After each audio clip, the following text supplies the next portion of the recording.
Hello friends, কে সুকৃতি ব্লগে তোমাদের সকলকে স্বাগত জানাই। এখন বাজে রাত 12টা আর আমাদের গন্তব্যস্থল হলো সীতাকুণ্ড চিত্তশালী মঠ। আমরা পৌঁছে গিয়েছিলাম 10টার দিকে, বাড়ি থেকে খেয়ে দিয়ে বার হয়েছি, মায়ের বাড়িতে এসছি। এখান থেকেই আমাদের একটা টোটো আসবে, আমরা যাব। সবাই রেডি, মোটামুটি টোটো আসছে, বললো 10 মিনিটেই পৌঁছে যাবে। এখন সব রেডি হয়ে ব্যাগপত্র গুছিয়ে নিয়েছি, গাড়িও এসে গেছে, বাইরে বেরিয়ে দেখছি। আর তোমরা কারা কারা এরকম আমাদের সীতাকুণ্ড চিত্রশালী মঠে এসছো অবশ্যই কমেন্টে জানিও। আর আমাদের এই বাবারই প্রথম সন্ন্যাস হয় চিত্রশালী মঠ সীতাকুণ্ডতে, বুধবার যেটা পড়েছে। আর বৃহস্পতিবার দিন সবাই আবার যাবে তারকেশ্বর, জয়রামপুর, বড় কাছারি। কিন্তু প্রথমে সীতাকুণ্ড চিত্তশালী মঠে বাবার সন্ন্যাস আগে হয়। দুপুর রাত 12টার সময় মূল সন্ন্যাসী ঝাঁপ পড়ে, তারপরেই কিন্তু বাবার পুকুরে সবাই স্নান করতে পারে।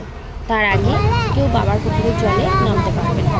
মূল সন্ন্যাসীর ঝাঁপ পড়া সম্পূর্ণ হলে উনি যখন উঠে আসবে তারপরে সবাই পুকুরে আসবে। আমরা পৌঁছে গিয়ে স্নান টান সব কিছু কমপ্লিট করে নিলাম।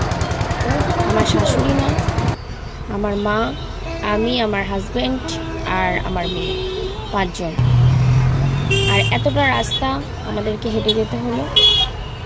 বহু বছর আগে আমরা যখন ছোট ছিলাম তখন কিন্তু এই সীতাকুণ্ড থেকে দুপাশে প্রচুর দোকানে ভরে যেত, কিন্তু বর্তমানে সেই দোকানের সংখ্যা অনেক কমে গেছে, কারণ জনবসতি প্রচুর হয়ে গেছে। আর বাবার পুকুরের চারপাশে লোকের জনসংখ্যা দেখার মতো।